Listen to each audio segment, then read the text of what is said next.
Hello નમસ્કાર વિદ્યાર્થી મિત્રો, ગુજરાત એજ્યુકેશન યુટ્યુબ ચેનલ પર આપ સર્વનું હાર્દિક સ્વાગત છે। તો વિદ્યાર્થી મિત્રો, આજે આપણે વાત કરવાના છે ધોરણ 7ની અંદર વિષય ગુજરાતીમાં ઉર્મી કાવ્ય 14મું, જેનું નામ છે રે પંખીડા સુખથી ચણજો। તેનો સાહિત્ય પ્રકાર છે ઉર્મી કાવ્ય અને એના કવિ છે સુરસિંહજી તખ્તસિંહજી ગોહિલ એટલે કે કલાપી। તો તેની સ્વાધ્યાય પોથીનું સંપૂર્ણ સોલ્યુશન આ વિડીયોની અંદર આપણે નિહાળવાના છે, તો આ વિડીયોને અંત સુધી જોવાનું ભૂલતા નહીં। ચેનલ ઉપર જો પ્રથમ વખત આવેલા હો તો ચેનલને જરૂરથી સબસ્ક્રાઈબ કરી દેજો અને આ વિડીયોની લિંકને તમારા અન્ય મિત્રો સુધી શેર કરી દેજો। તો પહેલો પ્રશ્ન છે કે કવિ કલાપી પંખીઓને કયો પ્રશ્ન પૂછે છે?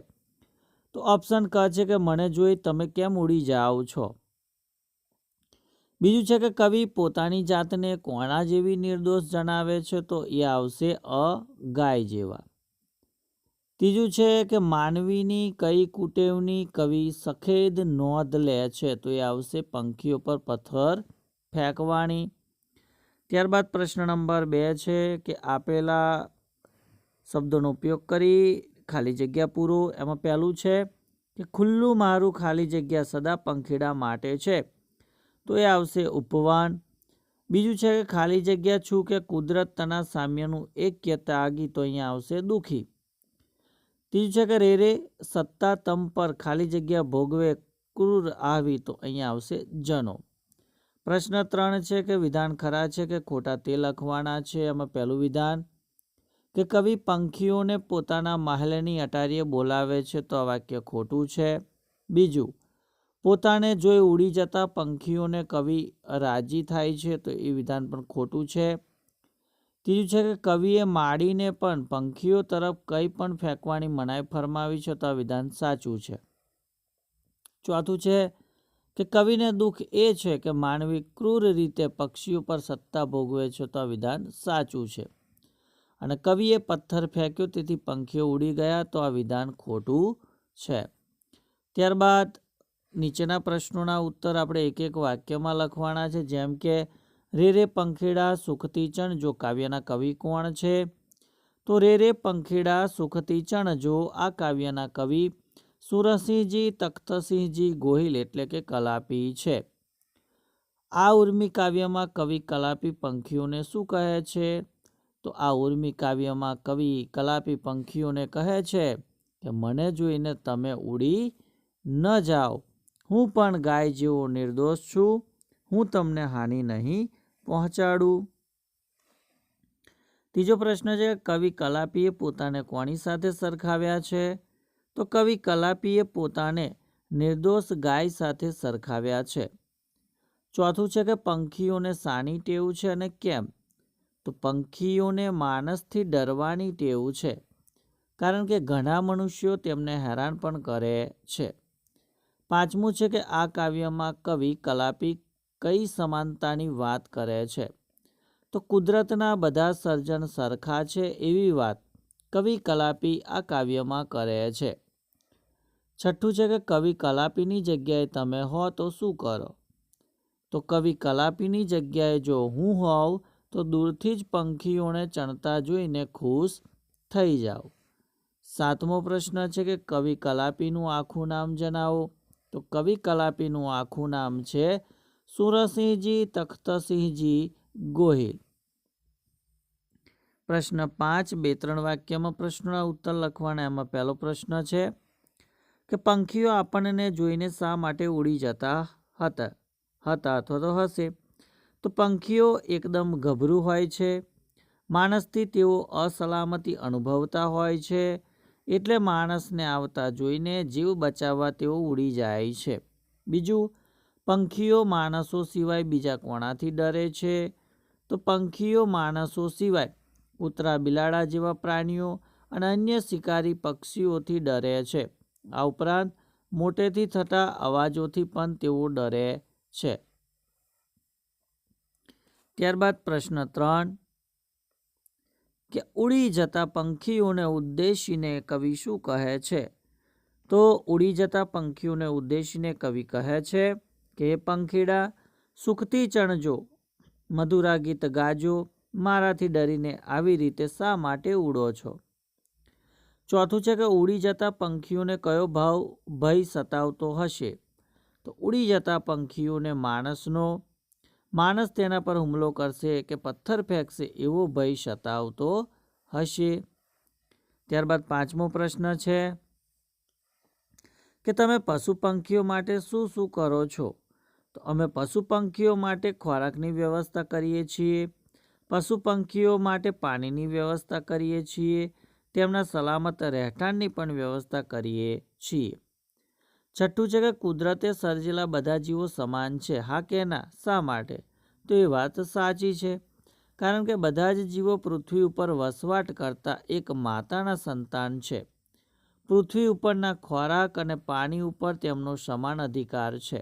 દરેકને જીવવા માટેનો સમાન અધિકાર આપેલો છે. ત્યારબાદ પ્રશ્ન 6 છે કે નીચેના પ્રશ્નોનો સવિસ્તર ઉત્તર લખવાનો છે કે રે પંખીડા સુખથી ચણજો કાવ્યનો મધ્યવર્તી વિચાર ટૂંકમાં લખો, અથવા રે પંખીડા સુખથી ચણજો કાવ્યમાં વ્યક્ત થતી કવિ કલાપીની વેદનાનું વર્ણન કરો. તો આ કાવ્યમાં કવિ કલાપી પોતાની વેદના પ્રગટ કરે છે. બાગમાં પંખીઓને ચણતા જોઈ ખુશ થયેલા કવિ તેમની નજીક જાય છે તો તે ચણવાનું છોડી ભય પામી ઉડી જાય છે. આ જોઈ કવિને દુઃખ થાય છે. વિચાર કરતા કવિને થાય છે કે પંખીઓનો આ ભય સહજ ક્રિયા છે, કેમ કે કેટલાક લોકો પંખી પર પથરા ફેંકી હેરાન કરતા હોય છે. કવિના વિચારથી વેદના થાય છે. કવિ વિચારે છે કે પંખી, મનુષ્ય, પ્રાણી, વનસ્પતિ બધા જ કુદરતના જ સર્જન છે.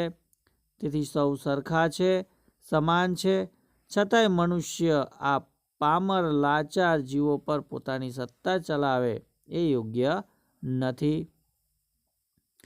ત્યારબાદ પ્રશ્ન 7 છે કે સમાનાર્થી શબ્દ લખો. તો પહેલું જોઈએ કે પંખી, તો પંખીનો સમાનાર્થી શબ્દ થશે પક્ષી. બીજું છે ઉપવન, એનો સમાનાર્થી શબ્દ બગીચો. ક્ષેમ, તો સમાનાર્થી કુશળ. સામ્ય, તો સરખાપણું. ઐક્ય, તો એકતા. ક્રૂર, તો ઘાતકી. સદા, તો હંમેશા. હાનિ, તો નુકસાન થશે. ત્યારબાદ વિરોધાર્થી શબ્દો છે. એમાં પહેલો હાનિનો વિરોધી ફાયદો, સદાનું વિરોધી અવારનવાર, સુખનું વિરોધી દુઃખ, કુદરતીનો વિરોધી કૃત્રિમ થશે. ત્યારબાદ શરીર, કુદરતી, પંખીડા અને ખુલ્લું આ પ્રમાણે આપણે જોડણી સુધારીને લખવાની છે. 10મો પ્રશ્ન છે કે શબ્દ પરથી આપણે વાક્ય બનાવવાનું છે, જેમ કે ક્ષેમ, તો દાદાએ પૌત્રને માથે હાથ મૂકી ક્ષેમની ભાવના કરી. બીજું છે પાણો, તો રસ્તા પર પડેલો પાણો તેને બાજુમાં ખસેડ્યો. ત્રીજું છે ઉપવન, તો સરોવરની પાસે એક સુંદર ઉપવન છે. ચોથું કુદરત, તો કુદરતનો ન્યાય વહેલો મોડો મળે જ છે. સત્તા, તો કે ભારતમાં લોકોની સત્તા ચાલે છે.